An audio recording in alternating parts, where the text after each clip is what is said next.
Welcome to Shifting from Grudge to Grit, Grace, and Gratitude. And essentially, we call that the hero's journey or Shiro's journey, however you want to see that. And I'm so blessed to have our esteemed guest here today, Patrice Baker. Did I say your name correctly? Yes, you did, Patrice. Anissa. Wonderful. So, the topic today is one that is always going to be near and dear to my heart because we as women, before we do anything, let me press live on Instagram so we can be live across our platforms. I was so excited just to get started in this I am too. conversation. So, Mhm. the topic is really 7 principles of giving yourself compassion and grace, Yes. something that we are good at extending to others, but not necessarily to ourselves. So, um, for years, we've said women carry the weight of either the past or they forget to give themselves the same compassion. And Hmm. Hmm. we want to say to you, your story is not over. Let Right. today's segment be an invitation and almost like to say yes to the quest or to that call to adventure and to step into the unknown because you have no idea where that might lead you. So I'll read a little bit of Patrice's bio. She's a speaker and author and a coach for women over 50.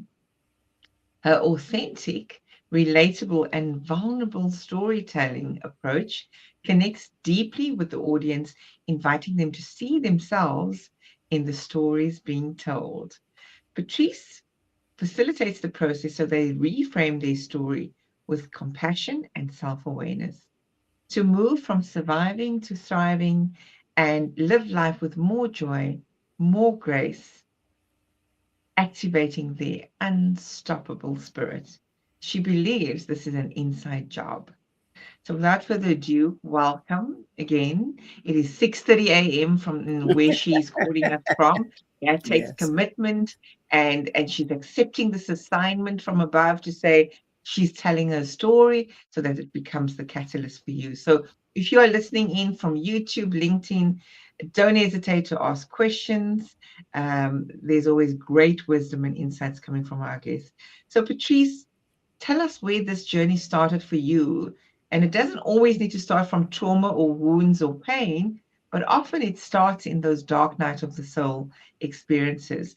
But for you, where did this journey start and why are you so inspired to let people retell their story from a different vantage point? Well, my story actually began when I was 9 years old. And we had come, my family, I was born in Little Rock, Arkansas. My dad brought us to San Diego when I was 6 so he could find work. He had been medically discharged from the military and had some previous operations. And his brother, my uncle, said, "Come to San Diego. There's more opportunity." We came on, and 3 years later, he needed to pass a physical for a job. And he got through the operation, but he died thereafter. That left an imprint on me because not only a loss of my dad, but loss of, I think, communication and connection with myself. I've always been a communicator and needed communication to, conversation is prime for me, healthy conversations. And during that time, they didn't talk to children about loss and grief and death and all of that. And, children were seen but not heard. And therefore, I was not spoken to about what happened, the experience. After it happened, I waited. Somebody's going to come and tell me why I don't have a daddy any longer. They're going to come and tell me what happened. And it never happened. And I created my own story. I said, I've been abandoned. I'm, insecure, loss of self esteem, loss of a connection with who I am, and moving from a home to a new home, and then shortly thereafter losing that, that daddy, if you will, wondering why others still had their own and I didn't have mine at all. So I created that story and built upon it and carried it through my adult life. I had another experience with my son who was diagnosed with a mental illness. And that was another challenge with another important man in my life. And that added to the loss and the grief and everything else, if you will. Because of the story I created, I lived a life of insecurity. I lived a life of not being able to relate and communicate with men well, express my feelings. I held them in. I didn't know how to say what I needed to say to share to anyone to get my needs met. And that took me on a journey. The initial journey was, tough love. It was hard knocks. I raised my children with tough love. I lived tough love. I used all my male, energy so that I could, kind of stand against the world. And after a while, that started to, cause more pain. We are, as women, we have that road we travel, but we hold in so many emotions that we have a lot of anger inside. And unexpressed anger really goes inward and works against us. And that's what was happening. So at some point, it was a message from God, I believe, that now it's time to give yourself compassion. Now it's time to speak to women because we need that voice as well today. Live by grace. Stop beating yourself up. We acknowledge the genius inside, the jewels and treasures that have brought us where we are today. Come on, sisters, we have had a journey, and the fact that we're still here and upright, and our wisdom and our joy is still intact. That's important. That's part of, I guess, the miracle of life. And it's time for us to acknowledge ourselves in that space. So that's a little bit about, there's other stories as well, but that's kind of the catapulting of what becomes my journey today. That is just amazing because, you have looked at it at so many different lenses. But the first one was the grief, the abandonment, the rejection lens. The second part probably was I'm not good enough, I'm not worthy enough, I don't belong. Who am I in this world? When did the Mhm. shift actually take place for you? Because with not having that parental figure, that pillar in your life, who became the pillar for you to help you see things from a different point of view and have a different perspective? Because our perception really shapes the reality on how we view the world and how we experience it. But Yes. somewhere along the line that shifted for you, and was it you embracing and surrendering the pain, the difficulty? Was it a person, a guide, a wise sage in your life? Became that uh, change of perspective for you, or what became the change?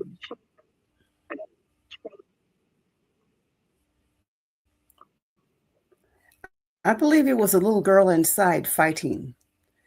There's phrases that we use when we cannot find our voice, and we're struggling to get, to be seen, to be heard. And so I had a little girl inside that was stuck in that space. As the woman in me began to grow and observe the world, I used that to help others. I thought that was my job.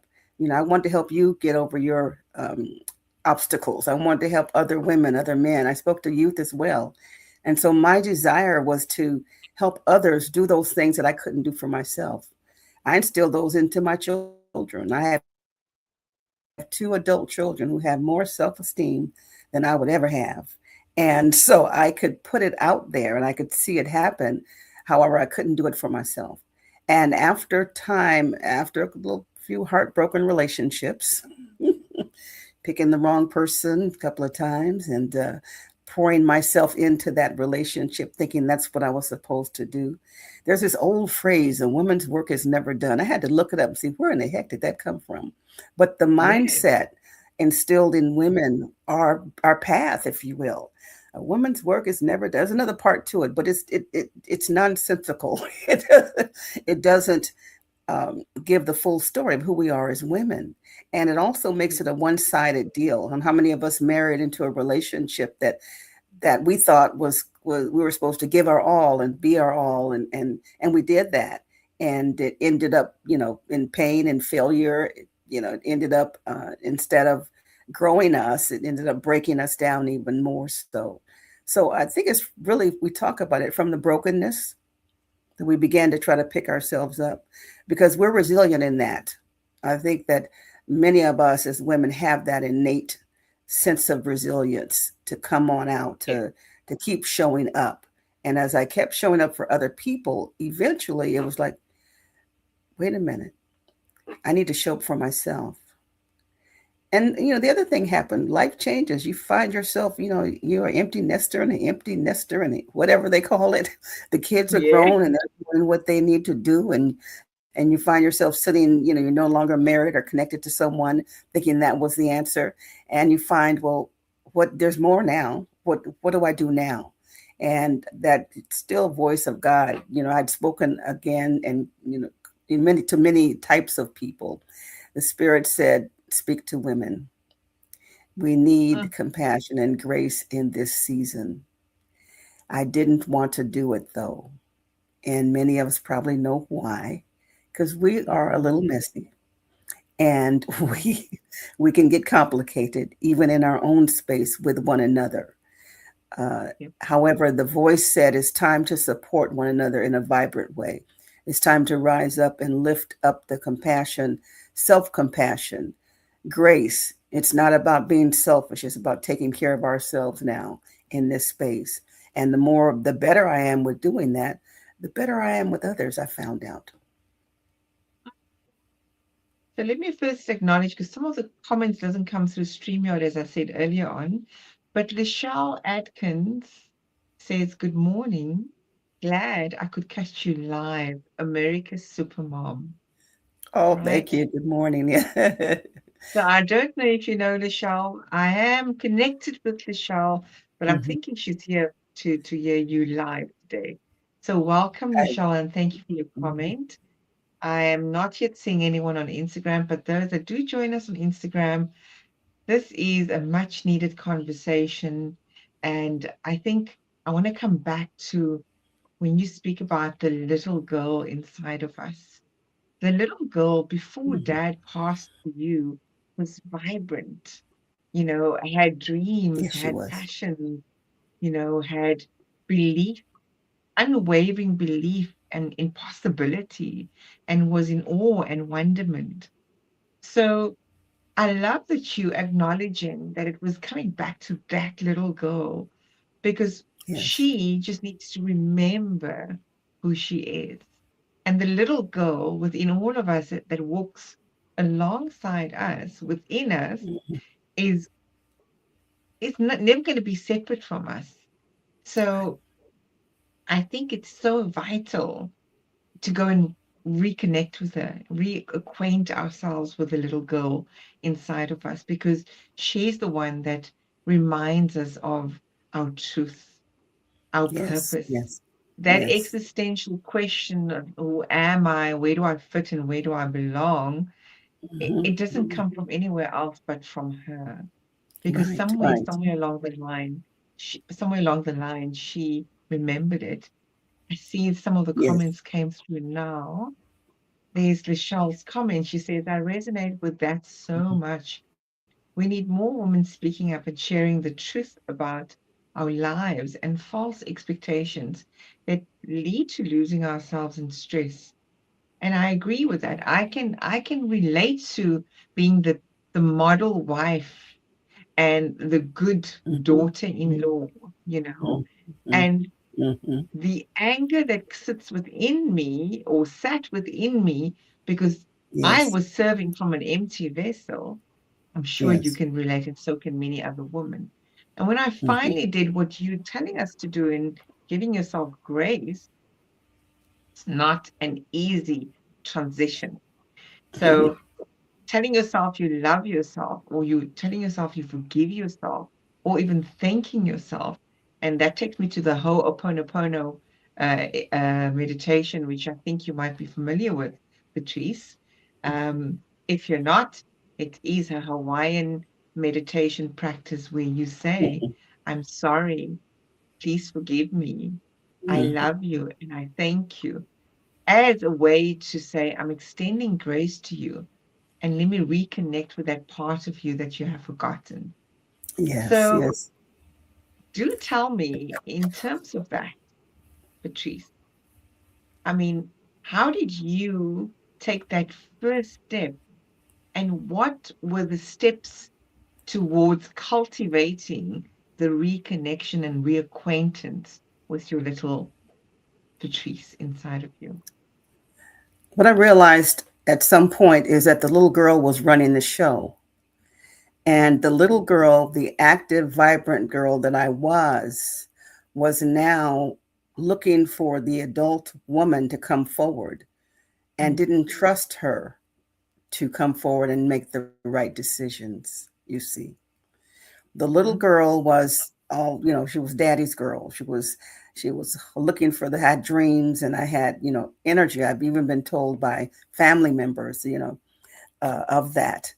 And when my dad died, a part of me died as well. The part of me that could no longer stand up for myself.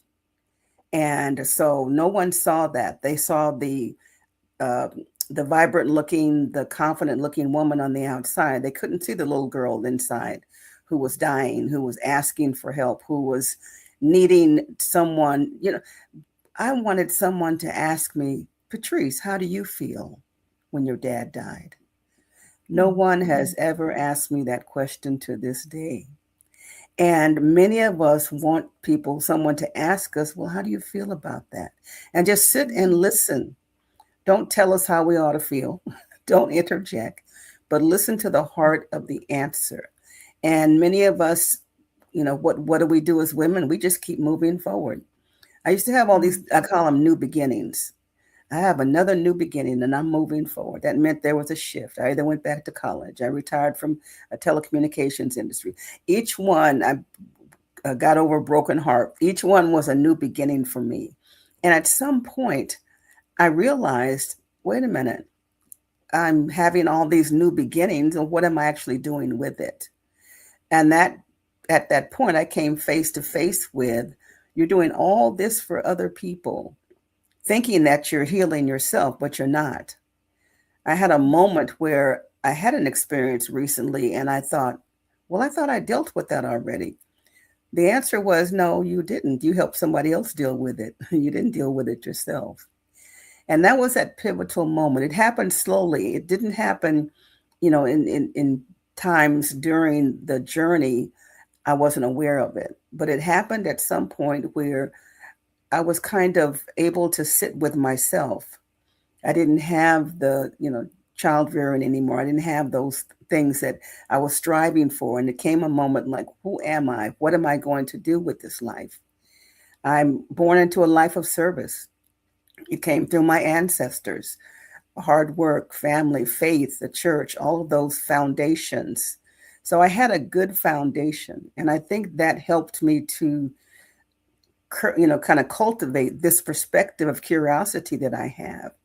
I observed people early on in behaviors and in relationships, and I observed how, I want to know why people did what they did. And that was kind of the curiosity in me that was asking me that same question.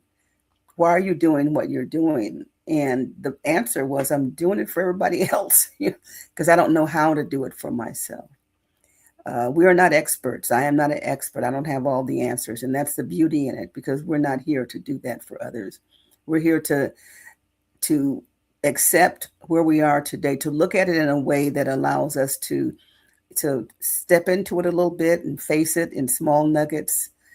Uh, communicate the pain that's going on, open up to something new that could happen that you never thought would happen for you. This is a difficult time. It's hard for us as women to imagine something for us ourselves when we've not had that experience. So I watch yeah. couples who are communicating well. I watch people who are living their life well, and that gives me the energy.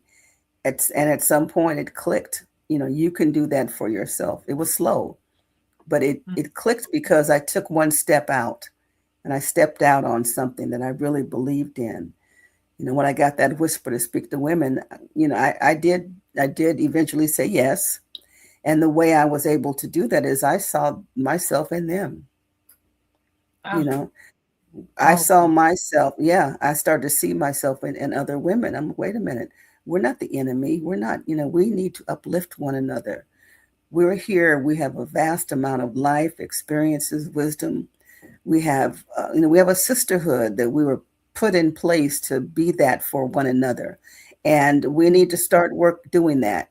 We're in critical times, but we're always in critical times, right? There's always something going on that causes us to pause and say, wow, we need to get to work. Well, we've always needed to get to work. And it's my calling, I think, to tell women we got to get to work together. And when Oh, we do, Patrice, yeah, you're things speaking my change. language, and I'm Yes, getting goosebumps as I'm listening to you. But I absolutely wanna come back to something which you said that gives me chills because nobody up until today has asked you what you were feeling when yes, your dad passed. yes, May I have permission to ask that now? yes. Oh, out of place, awkward. The pastor came over to tell my sister and I, because my mom, of course, was not able to do that. That something had happened, and it had to do with my dad, and I knew it changed our lives. I saw his mouth moving. I have no idea what he said as a 9-year old little girl. I'm sure there were comforting words, and I'm glad he was there. We then went to the funeral, and I was looking around. I saw relatives. I turned around and smiled. Immediately, I knew something was wrong. I had done something wrong. They went to the funeral, to the burial site. My sister and I must have gone back home, and that was the extent of it. I lost my identity of this energetic little girl who, had this daddy in her life, and my mom was always strong as well. But there's something about a dad, and that disconnected me from. It was hard then to put those emotions into words and to trust those emotions. So, if the word of debilitating is correct, it debilitates us from moving out of where we are healthily in a thriving, healthy way to where we want to be but can't because the the, the mirror has cracked, if you will. Yeah, yeah. Yeah. So you said another powerful thing earlier on, and so I'm always gonna come back, and we will continue moving forward, but these Mhm. are some powerful insights to be cognizant of, and it's great wisdom that you're sharing with us, is that sometimes holding space is not actually saying anything. It's just being there, right? So in that Yes. moment, nobody was there for you. Nobody witnessed your pain, your Right. confusion, the debilitation that you just referred to. And so I want to witness that here now, today, for you, Mhm. Mm. Thank right? you. Hmm. And to know that uh, grief is not linear. And that's Correct. why we will have those triggers along the way because we get reminded of the period where nobody heard us, understood us, recognized us in that moment. So I want to share with you that I see you. I am you. As you said Hmm. earlier on, we are in each other's stories. Yes. And so, whilst I was never raised with a dad, I don't know my dad. I also now see and experience being consciously uncoupled from my kid's dad, what that what that gap is. It's such a gaping feeling Yes. for the kids. And so I want you to know that I might not know exactly what you've Hmm. experienced, but I feel you. Hmm. Thank you. Okay. Thank you. I appreciate that so much. And as you spoke about grief, we also acknowledge that periods in our life cause grief. When you retire from a job that you've been working for a long time, when a relationship ends, your grief is losing a part of yourself and then recreating that in another version. And Yeah. I think if we can capture it, can embrace it that way, um, I have looked back at my life, and I was talking with my daughter about this, and I used to say I evolve from here to here, and she kind of questioned that, and I said, you know what, I think what has happened is everything that's happened to me along the way has become integrated into who I am today. And some Mm-hmm. things no longer fit and no longer can be carried forward to open the door for the new things that are available that are out, for us. And Yep. they are available regardless of the we've experienced domestic violence. We've experienced, being told that we're nothing or not enough, and coupled with what we're telling ourselves. Now, imagine when you think of it that way, it's a miracle we've made it today, Absolutely. to who we are today, and to be able to speak about it and invite Mm-hmm. others to be a part of that as well. And I like that you relating the story and your experiences and your reflection around grief to an identity, Hmm. because we are made up of so many versions of ourselves. As you say, the evolution of I'm evolving every year, Hmm. but we also have not taken the time to give ourselves, given the topic today, grace and compassion, we haven't given that version of ourselves the necessary grace and compassion and the time to witness and grieve that identity, Yes. because we're so quick to just move on. Okay, we've evolved and we need to be this version right now in this moment within this relational dynamic or relationship. And it's not easy because you almost grieving the part of yourself and you haven't even had time to let go. Right. So I love that you say we have to integrate. Yes. We Yes. don't need to let go of the past versions. We Right. absolutely have to acknowledge it, witness it, thank it, love it, and integrate it because it is us. That's right. It will never be separate from us, right? Right.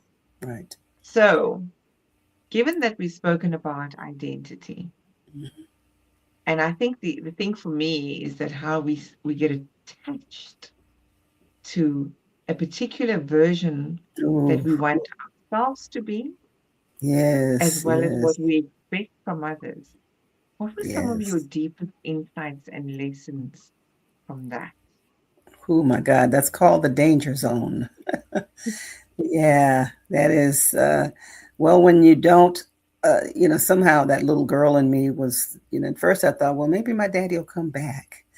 And then, no. And then you look for him in other people, maybe in Mhm. relationships. So, yeah, I attached to one in particular and drug it through my life, or I don't know what happened, but I made it that idyllic type of vision for me.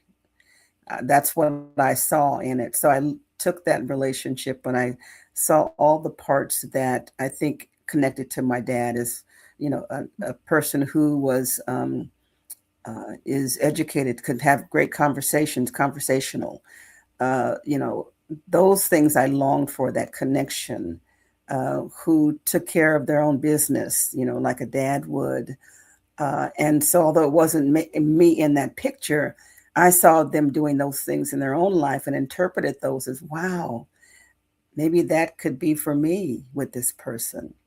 And that kind of attachment, particularly at a pivotal time when you are young and you carry it into adulthood, Mhm, becomes something mhm, other than healthy. Yeah, it becomes something that, of course, you cannot get what you need from someone else. That's one of the first things that we have to acknowledge. You don't go into a relationship with anyone else getting something that you need from that relationship.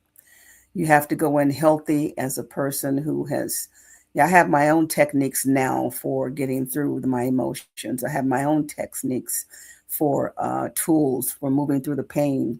And I've created some for giving myself compassion and grace, which is new to me, to be honest.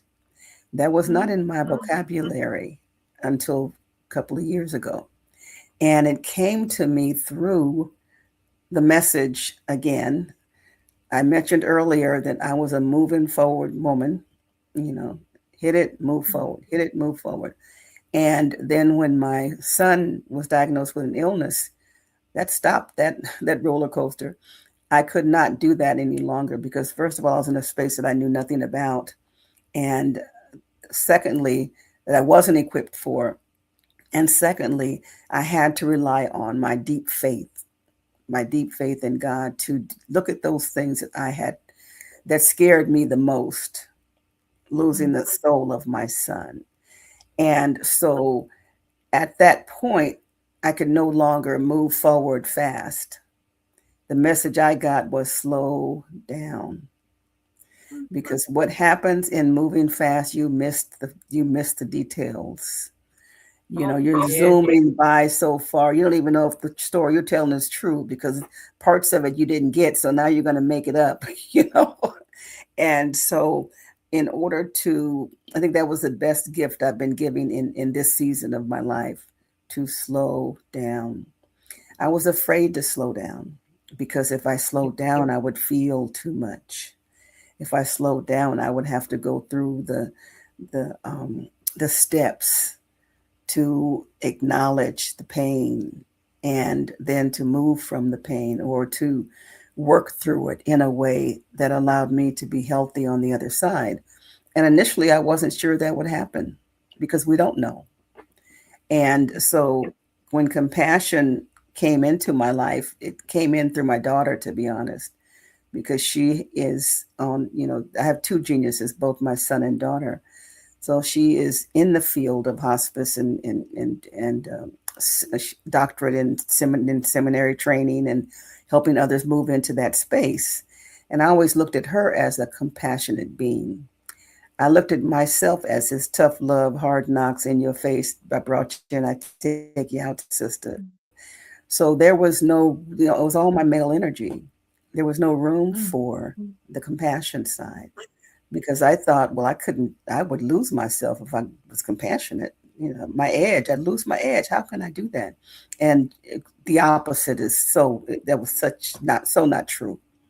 The opposite happened. Oh, And the Patrice. opposite led to, yeah, yeah.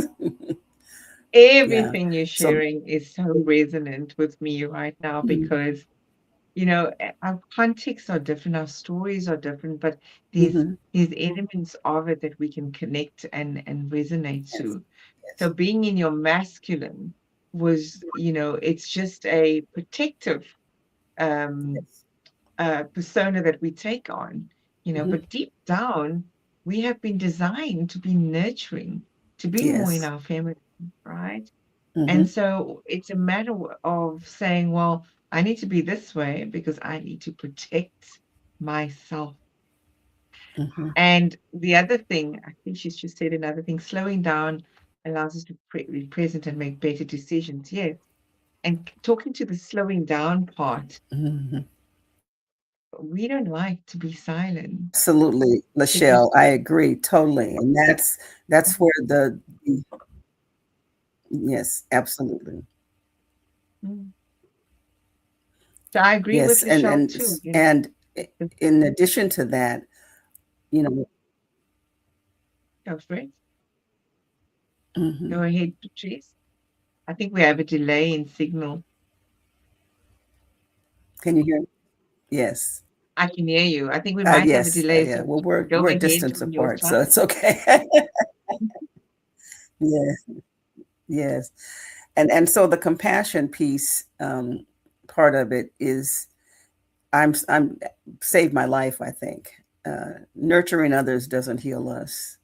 Doing for others doesn't, you know, um, uh, replace the need to grow within.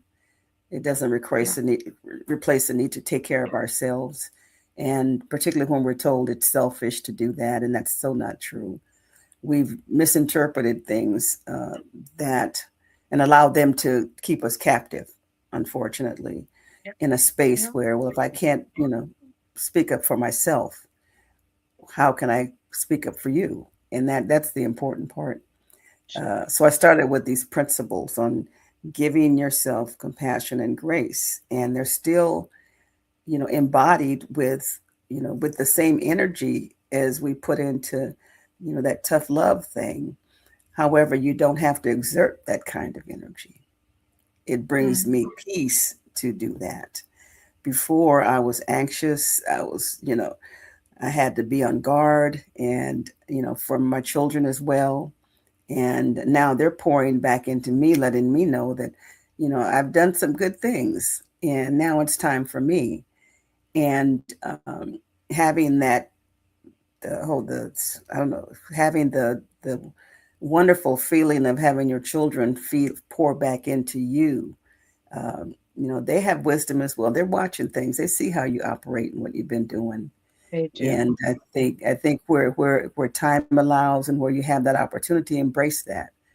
Don't just think, oh, you're biased. Of course they are, but they see Mm. you, Mm. and so that's important. Yeah. So what I wanted to say earlier on, it's in the silence and in the slowing down that Yes, we get insight. It's only that's when right. we're deeply reflecting that we can actually get the insight that we are Hmm. being rescuers and saviors. But Hmm. deep down, we actually want that reciprocal exchange from others, Hmm. but we don't get it because the roles that we've played has been so entrenched in others' lives, they don't Hmm. know how to be or show up any differently for us. Yes. So I feel that I'd love to just steer our conversation into those 7 steps. Are you willing Hmm. to share with us what exactly Absolutely. are those 7 steps? Yes. I Well, I see call them Lachelle's principles. on fire. Lachelle's on fire here. She's commenting Oh, so right now, chill. yeah. I love We you, cannot girl. feed others and ignore feeding ourselves. Oh, I love that. And Yes, then she yes, also yes. says, And what and else did she that's the say? wisdom. Yeah, that's the I wisdom love that the we quote, you carry. don't have to set yourself on But we fire. need the space to be able to share it with one another. Hmm. Hmm. Yes, absolutely, absolutely. Mm. And you mentioned something earlier. I'm so happy that I didn't find someone who thought they could give me what I needed, because it wouldn't have worked. No one can Mm. give you what you really need because they don't know what that is. They Yeah, can only give to themselves. And so, that I'm grateful that in my search, although it was inappropriate, that that person didn't show up, and I allowed that to happen.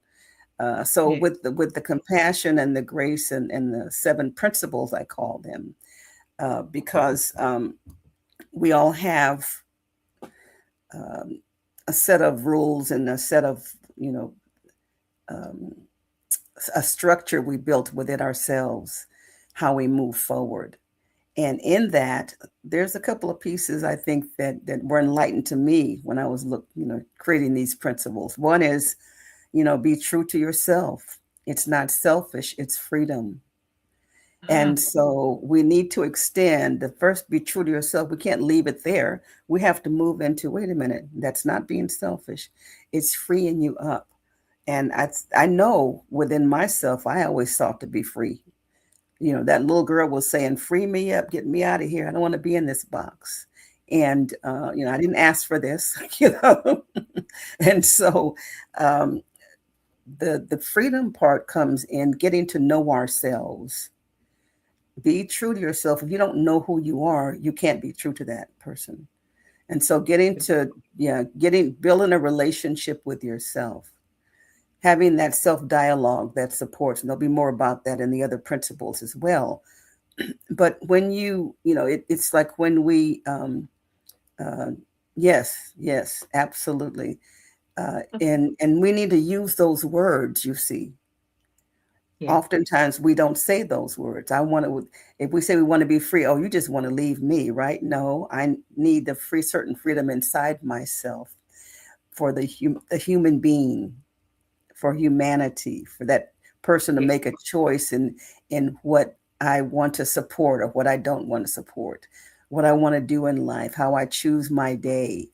There's freedom in that when you determine, well, what is important for how do I want to start my day, what I want to do during the day, and give yourself permission. I give myself permission to be true to who I am. And Mm, often, yeah, oftentimes they make you think you're hurting you're not hurting anybody else. You're being true. And that's the key. You're not harming another person. You're being true to who you are inside. Just to let them know this is me. And if you want to come in and play, maybe we have some things in common, you know. So that mhm, first one, yes. The second one, self-compassion. When I first heard the word compassion, I shared with you. I thought that would make me um, yes, absolutely. Yes. I thought that was a word that wouldn't fit, but self-compassion becomes self-care, and then it mm, becomes self-respect. And mm, I've mm, always said that you want to be respected, but we didn't connect the dots. If I can be compassionate to who I am, so that when myself says these negative words or you're too old for this, I say, no, it's never too late. You're not enough. Well, I am enough today. It's too late. I'm still growing. I'm still becoming. The goal is not to get to an end journey. The goal is to become as long as I'm here. And that's the journey. So then when I know how to take care of myself, what are my doctor's appointments? When I go to the doctor, do we have a conversation? What are my numbers? When I get my test results back, what happens in my body when I have an ache, or do I attend to it right away? Or do I walk around with it for months? If it were my child, we'd go to the doctor right away. But for our own selves, we don't do that. We carry the pain. We say, oh, sure. it'll go away. Oh, it's just a little headache, and what happens if we can stop and say, okay, it is a headache. Maybe it's telling me something. Maybe I just need to sit down for a moment and rest. You know, how would that look? Oh, And then when you do that, and you're respecting yourself, you don't move into the world, you know, angry trying to get it from everybody else. You just carry it with you, your own personal self-respect. Yeah, I respect myself. mhm, It's not, and I know what that means. That's the other thing. If you haven't delved into what it means to you, you then take what everybody else tells you. Well, this means self-respect. Well, no, that's not quite what I'm speaking of. My intake, my uh, thought is different from yours, and it's okay. Yes. mhm, mhm, Again, Lachelle, love it. Absolutely. And then the third principle, that we all walk with somebody in our heads, don't we? That inner critic, mhm. we call it, whatever we call it, sister whomever. It's and she's walking around telling us things, she's that aren't true. you Definitely. know I spoke about a couple of them, just a minute ago. But how, however, particularly in our own bodies, in our own body image, we look in the mirror, and what do we? Oh, we have so many things to say that are not Mhm, nice. And mm, when I think about my faith in God, God doesn't make mistakes. I'm not a mistake. My mm, body mm, is not a mistake. And so there was a disconnect here. And it happened early on for me when I disconnected from my emotions, I disconnected from my body. And unfortunately, there were times when I did things with my body that were totally not healthy because I didn't know better. I didn't have mm, the tools. And so when you can face yourself in that realm and tell your inner critic, no, this happened because I didn't have the tools. I'm a good person. I'm a good woman. I know things about myself. I can stand up to those things. Do I have a lot more to learn? Absolutely. Am I perfect? There is no such thing.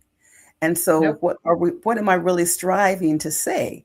The inner critic says, you aren't enough, you aren't this, and wait a minute, where did you get that? How do you know? I've even had occasion where, if it started to talk, I said, well, okay, what are you talking about? I'll say that out loud. And and then of course it goes away because there's no answer. And so whatever technique works for you, that's how I say it. Mm, First, though, to acknowledge you can do that. You can talk back to your inner critic. You can create a different version of that um, experience, if you will, and use it to empower yourself. So before you continue, so Uh-huh. what was the actual fourth principle? Is it this inner critic says I'm not enough? But Hmm. how do we know? How do you know? Is that the fourth one? No, the fourth one is reframe your story so that it Ah, works for you. Okay. So the little girl love. back, we had to go back to her a little bit. The story was, remember the story, and it was pretty ugly. Abandonment, low self esteem, insecurity, not trusting adults because they wouldn't tell me the truth. I carried that a long Yeah, time. yeah. And then I have to, nobody cares because I have to do it myself then because nobody's going to come do it for me. And so, it was healthy when I raised my kids because even though I was married twice, I ended up being a single mom eventually both times. And so, Wow. yeah, so we have many parts of that happen, experience the married and the single parent. And so reframing the story, just, when I talk to women, talk to anybody actually, but talk to women, they tell me the story. I said, well, have you thought of it this way? And they'll say, no, I hadn't thought of it that way. And I love it because that's part of why I'm here. I can help you see your story differently. And Ah, why wouldn't you want to take that story and make it empower you? My original story diminished who I was slowly. It took away my breath, my voice, everything. And I lived with it though, surviving. Okay. My reframe is the truth. My dad was searching for an opportunity to take care of his family, and that the options were in front of him, and he and my mom decided they took the option, the risk of having one more surgery. He came from we came from Arkansas, so the previous surgeries were done in Arkansas. There were no medical records for a black man to come to California and get a surgery. And yeah. so, the Navy doctor said, oh, I can do this. But my mom said, after the surgery, he said, I didn't know it was so bad inside.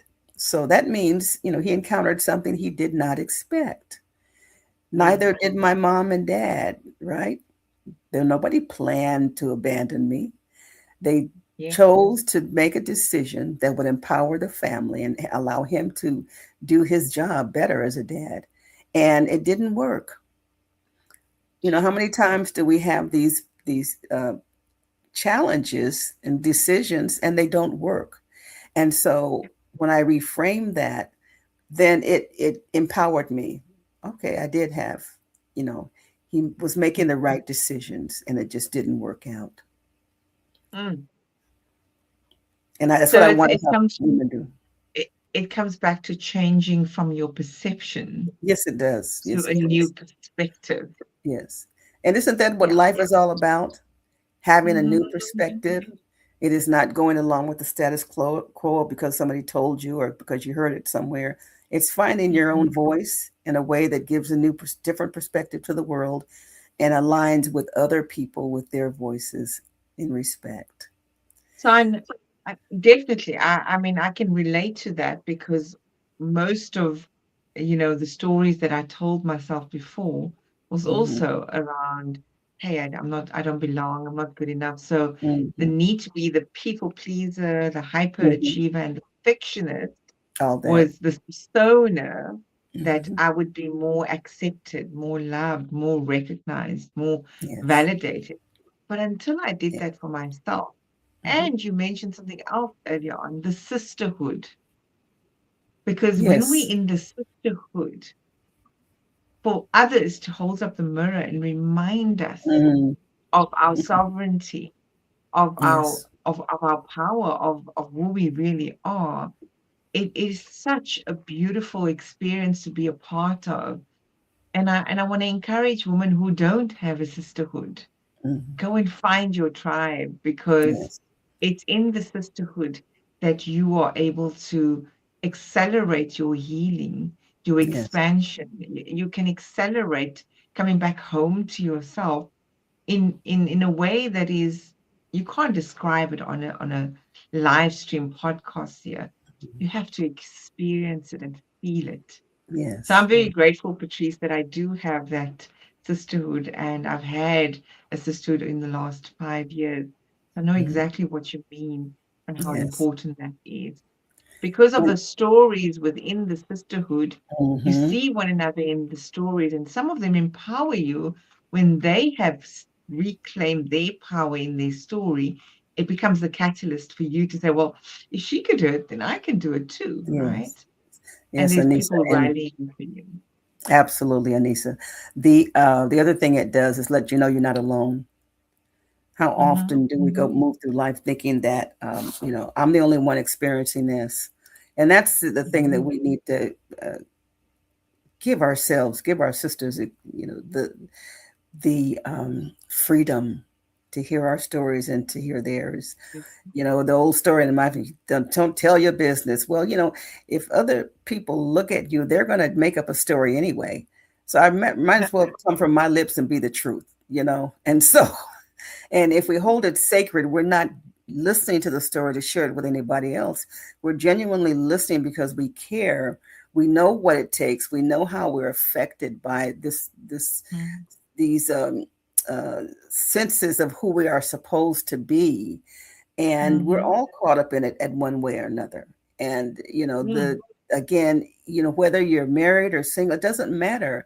You want to pour into who you're with, being with the best person that you are, and you want yes. them to do the same. And so that was critical, early on, realizing that I had lost my voice and I needed to reclaim it. And so yes, yes, yes. Yes, Lady Anita. Nice Yes, to see you here, Lady Anita. I think these are like-minded souls that are I'm absolutely. connected with, and I see that they couldn't wait to come and hear you speak because I haven't seen Lady Anita in my lives, I Oh don't know, for a wow. very long time. So Okay. welcome and thank you for your comment. I Yes. haven't even checked if there's anyone on Instagram. If you are here, apologies. I'm just so intrigued by this conversation. So we have about 8 minutes remaining. We're almost at the top of the hour. Okay. I was So wondering about that. maybe we just need to give more of your wisdom nuggets around the fifth. Um, Okay. I think we're on the fifth one, if I'm not mistaken. We're on the fifth Yes, one, the fifth principle. So the fifth is, the fifth one. we talked about it a little bit. Reconnect to your emotions. That needs Mm-hmm. attention. We can't just talk about it. Well, I'm going to read. No, that's an exercise in itself. That is a walking kind of on glass kind of thing, if you will, because Yeah. the disconnect is seems easier. The disconnect says I won't feel it. I'll put it aside. Now it's going to show up some other way in me because I'm going to maybe make real bad decisions because of those broken emotions.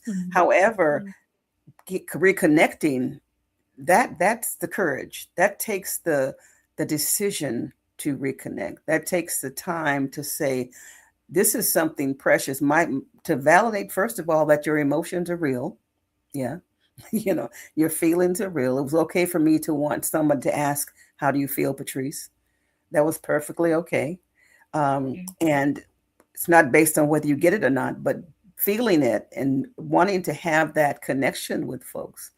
Even to the point of we don't solve all the emotion problems. We can't do that as human beings, but when we are around with sisterhood, friendships, kinships, sometimes you want them to know that some emotion is happening when you respond to something in a negative way, or you respond, it could possibly open up a conversation. And as you says, it your Lady Anita, is an honor to be part of this. Thank you so much, because that's what we're talking about. Spread the Yeah. word that it's okay to have those. I used to try to tell my friends who were closest. I picked one friend and I said, I know I'm really insecure on the inside. And she looked at me and said, Mm. what? And I tried to explain it. And I saw right away that she would have none of it. It did not compare, what she saw in me was not that. And so I had to let Exactly. it go because it wasn't going to work. You know, she's, are you kidding me? Insecure. And so, however, once you begin to share what's going on inside, you'll find that there's a lot of people out there who are sharing the same emotions, and And, you can and help one emotions. another. You can help one another, in a partner, in a friendship, in a sisterhood. Call and say, I'm really going through an emotional day. I just need you to come over and let's just ride up and down the coast, or let's just go have some ice cream. I So love it. yeah, And not because worry about putting on the pounds because that's right. that's That's right. matching the What I moment. need in this moment is ice cream, and so let's do it, so. And then the next thing is really important. We live in a world of systems. All of them are important, but this one, we Yes. live in a world of systems. Everybody has a system, your job, your church, everybody has a system of operation. And that's right. But do we? When my son was diagnosed, I realized I was thrown into a mental health system that did not favor me or him. Mm, And so mm, that system went along and worked just fine as long as I stepped into it and did what it said I ought to do. And I said, no, that's not going to work for me. So my system had to be, I need to be at the table. Okay. This is my son. All these medical doctors and physicians, and he was in different facilities. I mean, all these medical people on one side, and my son and I, and God on the other side. And so they wanted me to step into their system. I said, no, no, I need you to step into mine. That means I have to have a seat at the table. You have to know that mm, you might be an expert in whatever you do, but I'm his expert. mm. I'm his only expert. So you got to go through me. You know, Ah, I need to be, love it. when you call the meetings, don't start them without me because I need to get there first. I had a job at the Mhm. time that when I said to my supervisor, I need to go because it was my son, she said, go. Oh, that was grace. Okay. That was a And gift. so I set up a system that would work. And I have now a 46-year-old son who is healthy, happy. We're best friends. He still got his challenge. That didn't go away. That wasn't the purpose. The purpose, how are we going to live vibrantly in it? And believe me, he's thriving in it. We talk every day. We laugh together. I mean, yes. So I call him a genius. My daughter's a genius. My granddaughter's a genius. And I introduce that to you all. We're geniuses. We have genius in us. And once we acknowledge that, but we have to create a system that works for us. Create one in relationships. What system works for you? Create one in your work life. What system works for you? What time would you like to That get through? All of is that the those. seventh. Sorry, is that the sixth principle? What system works for The you? sixth. Yeah. So systems, create systems to live by, not just goals. So goals Great are things system. that you write to achieve, but a system is a set of, what is a system? It's some elements with a set of rules. It's goals with a set of rules. That's what a system is. And it even sounds better when you say, well, I have a system for living, because that means I've thought about it. I've determined what works best in my spirit and my soul and it's going to get me there. And I've activated it. Yes. Mm, And love so it. the seventh one, we got to celebrate, girl. Celebrate your spirit, your joy, and yourself. Okay. Get back to the Uh-huh. joy, find out what makes you happy, what turns you on, and celebrate it. It's not selfish. You have to get permission to celebrate yourself with somebody. Come on by. I feel like celebrating today. Let's go. Or just celebrate yourself in the smaller things. I love to read. So celebrating myself is having quiet time reading my book that I really love and not bothering anybody. Okay. So Amen. celebration comes in. Don't wait for anybody else to give you the party. Give yourself a party. Okay. And do it in a way. Invite others if they want to come and join. But don't wait around for other people to do for you what you can do for yourself. Oh, It's not their man. responsibility. It's all us. We have a responsibility. God has given us these tools, this wisdom, and all of this grace in this life that we can determine, that we can look at and choose to live by.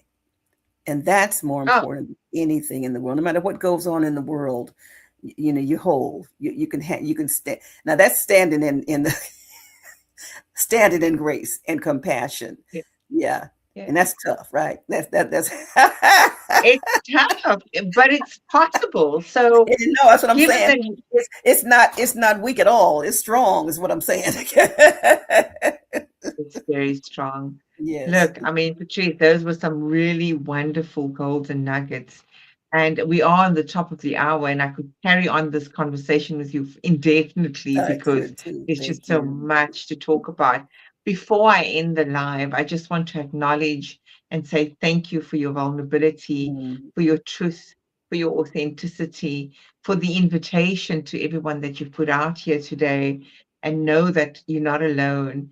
It doesn't mm, matter if you, wherever, in whichever part of the world, we are that's somewhat right. connected, right? Yes. And Yes. so the biggest uh, final closeout for me is really walk by faith, lead with prayer, Yes. get Yes. silent, Yes. listen, Listen. trust Slow your down. intuition, Slow down. trust, yes, slow down, trust your intuition, Yes. believe in Yes. yourself, love Hmm. yourself, fall in love with yourself all over First. again Absolutely. first. Absolutely. And then the rest will fall into place. It does. It does.